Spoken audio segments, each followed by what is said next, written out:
Hello, this is Reverend Don Lewis coming to you from the beautiful metaverse, and more specifically from beautiful Danville, Illinois, homeland of the Corellian tradition.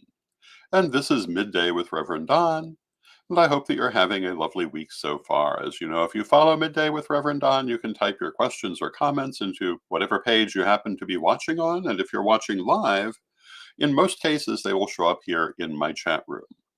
I am aware that occasionally a message does not. I don't really understand why. I'm under the impression that most of them are supposed to, but the vast majority certainly do. So if you want to say hello or you have a question, please feel free to type it in and we can talk directly. That's actually one of my favorite parts of this broadcast. Hello to Nikki in the chat room. It's good to see you, Nikki. Today, our subject is going to be um, public ritual and why it's important, and to some extent, the skills that you need for it. But first, I want to take a moment to say that, oh, and hello to Bimby from the chat room, who is coming to us from the non rainy Portland, Oregon. Very cool. I am having a 10% discount sale on readings between now and Friday. If you're interested in having a reading, this is a great time to book one.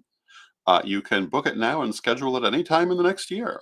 And you can do that by emailing me at donlewishp@aol.com or instant messaging me on Facebook. And hello to Mary in the chat room. It's good to see you, Mary. And hello to Janet in the chat room. It's good to see you, Janet. And it's good to see everyone. And it is, I think, probably best in our subject for today that we begin by defining our terms. And hello to Mary Hawk in the chat room. It's good to see you, Mary. And I think probably the best thing to do is to start with what exactly is ritual. And for want of a better way to put it, ritual is something that you do regularly with the intention of producing a specific result. In this case, of course, we mean metaphysically, but that's not the only place where the term applies. For example, every morning, one of the first things I do is brush my teeth. I imagine that's true for all of us. And that can be considered and is occasionally described as a ritual because we regularly do it and we do it for a particular purpose to clean our teeth. People have a wide range of rituals ranging from their daily coffee to things that are merely to help them to get through their life and are non-metaphysical. But in metaphysics, when we use the term ritual, we're referring to a kind of ceremony. And the ceremony is done either for magic, for meditation, or for worship/celebration. And sometimes for all of these at once, sometimes for individual purposes within this. And they're all worth doing. Each one of them has its own reason to be. And in some ways, each one has its own skills that have particular relevance to that purpose.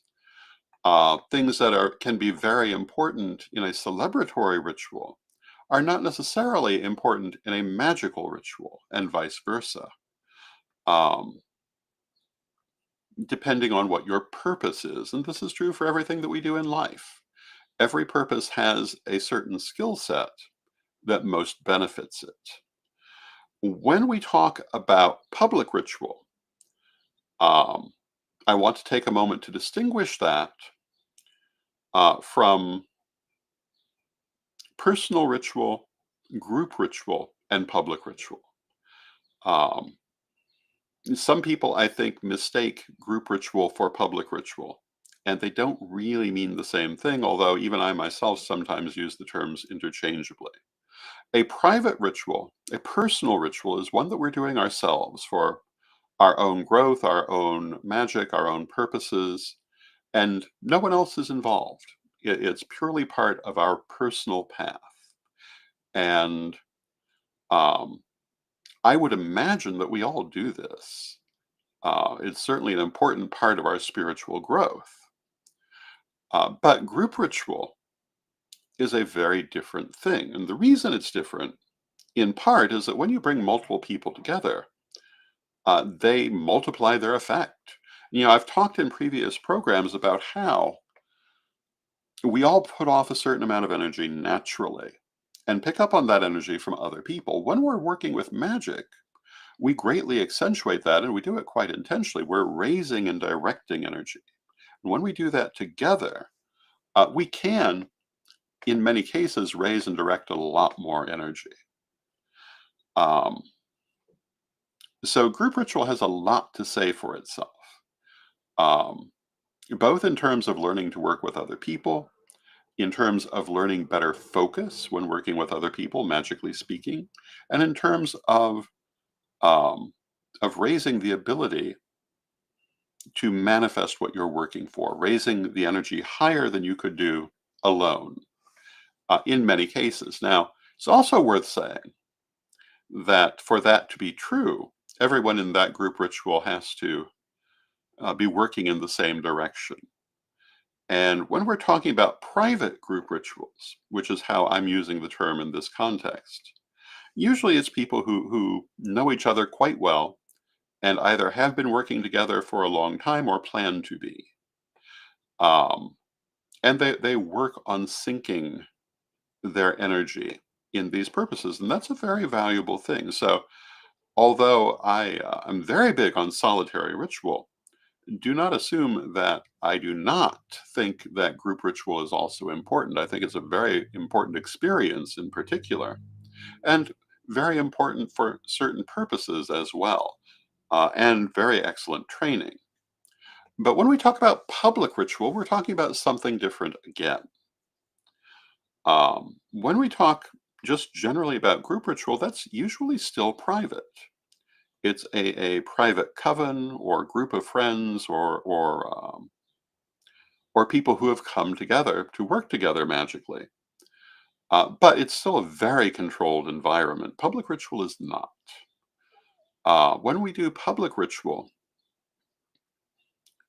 more often than not, we're talking about rituals that are quite literally open to the public, and all kinds of things can happen.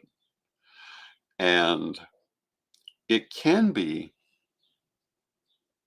a far more challenging experience for that reason. Um, and it certainly requires a very particular set of skills. And to some extent, my book, Ritual in Theory and Practice, speaks particularly to this kind of ritual, though it also speaks to group ritual in general, because many of the same things still obtain. But there are some things that are different when you're working with people that you may never have met before. We have our Corellian lustration of the ancestors coming up in just about a month from now, and it is a prime example of this kind of public ritual because it's not at all uncommon that people who have come to lustration, in some cases, will be making their first ever visit to a lustration.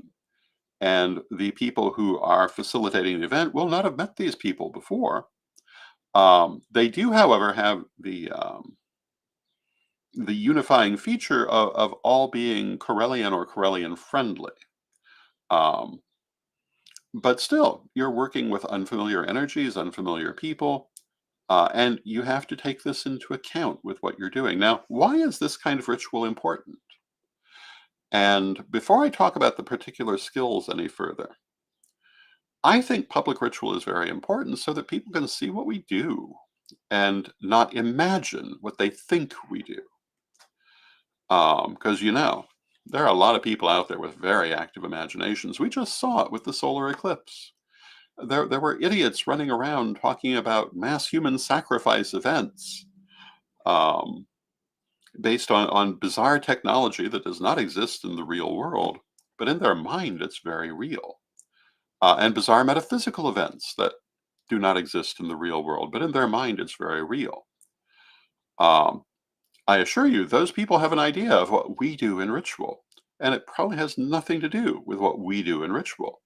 So, for those of us in a position to do so, and that is an important point, not everyone is in that position and not everyone has these skills. But those in a position to do so, I think doing public ritual is a service to our entire community by letting the wider world see what our services are like, what our religious services are actually like. And I think that as a matter of public relations, that's vitally important. I also think for dispelling prejudice and ignorance, it's vitally important. So I'm a very strong proponent of public ritual, and I've been doing it for a long, long time. Um, in the sense of literally, um, anyone can come. And I'll tell you, I'm hard pressed to think of any time that I remember having a problem because of that. Because you might think a bunch of trolls would show up. Um, I'm hard pressed to think of that ever happening. I do remember once we were doing ritual at Foster Avenue Beach in Chicago, and the beach is full of people. Some of the people didn't really understand what was happening, and were a bit trollish. But they didn't come for that purpose. They were already there, and we managed to talk to them, and everything worked out beautifully, which is usually what's going to happen. Now there are exceptions. There are people now who are deliberately disrupting public rituals, and I think that if you're going to do large public rituals, you need to be prepared for this. Um, but really, you always did, and what we always did, and what I think most people do, is they have someone who is the guardian of the circle, whose job, and maybe more than one of them, whose job is to deal with people who um, are curious, are interested, or who want to disrupt, and not uncommonly with the local police. When we did ritual in places like Foster Avenue Beach in Chicago, usually sometime during the evening, a police car would come by, stop, and watch, and then go on its way. And usually, our guardian or someone in that role would go and talk to them and tell them what was happening very, very honestly. And usually, they were, if anything, quite curious and interested. Many of them already had an idea what Wicca was, not least because we've been doing it there for a long time. Many of them were in the habit of watching because they enjoyed it. It was generally a very positive experience, but it was important to go and explain to them. And when you have people trying to disrupt, it's a little harder to deal with, and that probably should be a show in its own right. But again, if you're reasonable and patient, you're probably going to be able to deal with them. If you can't, you just need to kind of keep them out of your circle. And that in itself is a character building experience. One of the places I have gone in the past is Witches Fest USA in New York, which for a few years had regular protesters who would come and try to disrupt the event. Um, the only good thing I can say is that they did not like physically come into the event and harass people individually, but they did harass the entire event with loudspeakers, trying to overspeak everything that was happening. And it was offensive, but the event went on anyway. And I would have to say that dealing with that was a very character building thing for people. And as of the last I've heard, that they finally are no longer allowed to come. The local police have intervened. But for a long time, the local police said, there's nothing we can do. They're not in the space that you have reserved, and they can be doing their own thing, which, legally speaking, is true. I've seen protesters come to pagan events and try to troll the people. And the best way of dealing with them is to be kind to them. I particularly remember a man who came dressed as Jesus, carrying a giant cross, and he was just walking back and forth through the St. Louis pagan picnic, like this would mean anything to anyone there. But it was a very hot day because, the St. Louis pagan picnic is usually in June. And what was happening is every few feet, some pagan would come up with a bottle of water and offer him a drink and say, "We hope that you're all right. It's a very hot day." Uh, and generally be friendly and kind to him. And he wasn't there very long because he didn't get the charge he was looking for. And maybe even reconsidered how he felt about things, and did not come back in the future. When dealing with these kind of people, they're looking for you to become aggressive with them and even have a game plan in place for that. But if you're kind to them, they don't necessarily know what to do. Um, Having said that, I've actually encountered this very rarely in my lifetime, but it is something to mention. And knowing how to deal with that, having an idea of how to deal with that, and thinking about it beforehand, um, is one of the major skills these days of dealing with public ritual. Now, Bimby says, ironically, I think these are the same people who are always complaining on social media about people blocking roads with their protests. And yeah, there's a certain hypocrisy that's often present in that crowd of people. Having dealt with that, what else is necessary for dealing with public ritual? Well, you have to actually like people. Um, you have to be prepared for people who will come with no background experience whatsoever. Even people who might just be on the site and think it's worth looking into. You need to be friendly with them. You need to be open with them, and you need to be prepared to explain to them. And almost always, you're going to get a rewarding experience from that. Um, there are going to be times when you'll find people who do not know good ritual etiquette, and you have to take that into account too, because these aren't necessarily people with a background. Um, but generally, these are small problems. It's much more important to be open to those people of goodwill who are coming, because that's why you're doing a public ritual, to contact people of goodwill, to um, to educate people who are open to learning. And that is the purpose, and that's what you need to do with it. So another major skill, and we were talking about this in my chat room the other night, I believe. Um, when I say the other night, it might have been last night, but it might have been last week. But why some of our rituals that we do, particularly our broadcast rituals that we're doing through Corellian TV, are so very explanatory, rather than just getting on with the ritual. And this is why. It's part of that aspect of public ritual, because those broadcast rituals are meant for people who are part of the pagan community, maybe part of the Corellian tradition, and they just want a ritual experience, but they're perhaps geographically or physically unable to go to one. This allows them to take part. Or they just want to join with us for ritual. But there are other people who, through one means or another, will find it who've never experienced a ritual. And when you've never experienced a ritual, you don't know what's going on. And it is important to explain to those new people why we do things. Now, that doesn't mean that you give them a 5 paragraph introduction to calling the quarters. It doesn't mean that you read them a book about your act of power. It means that you give them a brief explanation so that they know why you're casting a circle. So they know what it means to cleanse the area, um, to bless the area, why you invoke deity, why you call the quarters. All of these different things that they may never have heard of before.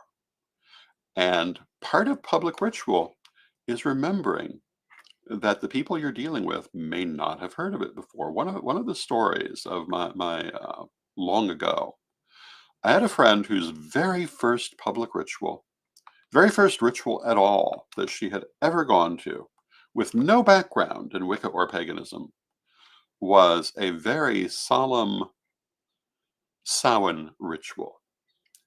And the high priestess offered no explanation of anything. And it kind of ran like a horror movie. And at the end of this, my friend insisted that she was never going to go to another pagan thing again. And that if the people she'd gone with decided to go forward with paganism, she wanted nothing further to do with them. Because she was totally creeped out by the ritual because no one explained even what Samhain is, let alone the parts of the ritual. Well, luckily, um, they were able to ease her mind a bit, and she went on to become a great high priestess. We eventually fell out over a variety of things, but she was one of the strongest, best high priestesses I ever knew. But she almost did not come into this community because her first ritual that she attended did not explain what they were doing. And so a big part of public ritual is making sure everyone knows the page you're on, making sure they know what you're doing and why you're doing it, and making it friendly for them, making it accessible for them, so that they feel like they're taking part in something important, something with meaning to them, something that has effect for them, and not watching a play. Um, Now, there certainly is a theatrical element to public rituals, but you don't want people to feel like they've just gone to the theater. You want them to feel like they're part of a ritual. You want them to feel the energy. You want them to feel the effect. And therefore, you want to have them as involved as you can get them. And there are a lot of ways to do this. Um, and some people's public ritual do more than others. Chanting can be one way to get people more involved. Group movement of different kinds can be a way to get people to feel more involved. Group meditation can be a way to get people to feel more involved, but you want them to feel involved. You don't want them to just be spectators. Even if, in theory, they are there only to watch and are merely spectators, you don't want them leaving feeling like that's all they did. You want it to touch their heart. And part of this means you need to make sure you're actually raising that energy and directing it if you're facilitating that ritual, and that you keep it going. The single worst thing that can happen in either group or public ritual is losing people's interest. If you lose their interest, you lose the energy. You have to keep everyone focused. You have to keep their energy directed. You have to keep that energy moving. And for a really good effect of a public or a group ritual, and even your own private rituals, this is a vital necessity. You raise the energy, you use the energy, and you don't let it drop in the middle of the ritual until you've done what you intend to do. So you, as the high priesthood who is facilitating the event, you must keep an eye on the energy. And you may have all kinds of people taking part in that ritual, but you have to bear in mind they may not do their part, in which case you have to step in and manipulate that energy a bit yourself. So say, for example, that you're doing a public ritual and you have volunteers calling the directions, calling the quarters, calling the elements. And these people may never have done this before, so they don't know how to do the energetic aspect of it. So you must be prepared to do that with them, so that they're doing their part and you're helping them. You're not really doing it for them, you're helping them. And if you watch me in rituals where I am facilitating as high priesthood, you will notice that when the quarters are called, I'm almost always raising them up myself along with whoever is doing it. And it's not uncommon that other people in circles that have worked with me will be doing the same thing. The more people who are doing it, the better off you are. But as high priesthood, you need to make sure that that and everything else energetically in the ceremony is actually getting done, that that energy is actually moving, that it's being raised and directed. Um, and like I say, if you drop it, you're going to lose everyone. One of the greatest horror stories from the point of view of facilitating a public ritual that I can remember was at one of the New Witches' Balls in Chicago, and a local high priestess had been asked to provide the ritual. And she had never done this before, and it turns out she really did not understand public ritual. And she had a section, perfectly reasonable section in a ritual normally, where they were passing out seeds for I think it was like a spell bag. Um, and there were four of them. But this was a circle of 45 people. And she started these little paper plates of seeds going around one person to one person to one person, one at a time. No, it was bigger than 45. It was yeah, it was 45 minutes, not 45 people that this was happening. And it totally killed the energy of the ritual. It was not what you do in a public ritual because it took by the time the act of power was actually ready to be done, there was no power left. 45 minutes into this, and I'd say it was more like 90 people now that I stop and think about it, but there were a number of more accomplished high priestesses present.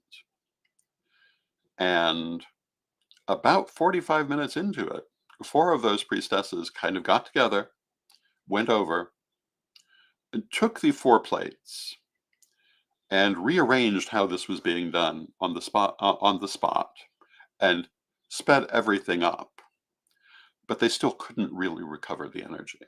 So when you plan a public ritual, you have to consider you can't have this long wait happening as you're doing things and not think you're going to lose the energy. Now, once the act of power is done, well, then it doesn't matter so much. If you've ever been to a lustration, you'll know that at a certain point we come to the announcement section, and this can be quite long sometimes. And it is not good for building energy, although occasionally it's surprisingly good for it. But that's after the main part of the ceremony is over. It's the moment to give thanks to the people who have facilitated the event. And that's important too. But these are some of the things about doing public ritual. Be accessible, be explanatory, and keep your eye on the energy. And also pay attention to the people. Are they on the same page with you, or are they becoming bored? If you see people becoming bored, can you pull them back into that energy? Can you regain their interest? Learning how to do that is a skill. It's an important skill for a high priesthood. If you see you're losing the attention of your people, that ritual is not going anywhere good. You need to gain it back. And there are certainly lots of ways to do that. We're almost at the end of our half hour. Um, but sometimes just doing something dramatic, like changing the tone of your voice, might be enough to do it. Now, I will tell you that having trained my voice as I have, and all of the instructions for that are in our degree lessons, although people don't always apply it as they might. But when you have trained your voice, you can lead people into that energy without actually saying it. They will follow the sound. Sound is a vital, magical thing, and that's true for your voice. You can draw people forward with your voice and help them to connect to that energy. Um, if you have been to any of the Corellian third degree initiations that I have presided over back in the day, you may have seen me do this. And Mary says, great discussion of leading public ritual. Thank you. Thank you, Mary. And with that, I do see that we've come to the end of our half hour. If you'd like me to revisit this topic, let me know, because there's certainly a lot more to say about it. Tomorrow, we're going to have Chris Copeland, and we'll be talking about Corellian publishing. On Wednesday, I'm going to be taking this theme a little farther and talk about global ritual. But some of these same aspects may be discussed, or part of this conversation may continue depending on what people want to see. And then on Friday, of course, we'll have our weekly roundup. So thank you for joining me. I love spending this time with you. I love you all. I love the fact that we can talk directly. And let us close now with our prayer, as we always do. Divine Mother Goddess, Divine Father God, beloved ancestors, we thank you for all that you do for us in our lives, and we thank you in particular for giving us the means to express ourselves in the world, whether privately or publicly, and for being able to connect with other people. And we ask you to help us to find always better ways to connect with other people, always better ways to raise and direct energy, always better ways to interact with our universe. Beloved Mother Goddess, beloved Father God, beloved ancestors, knowing you are always with us, but from respect, we thank you for your presence, and may you be blessed now and always. And I thank you for your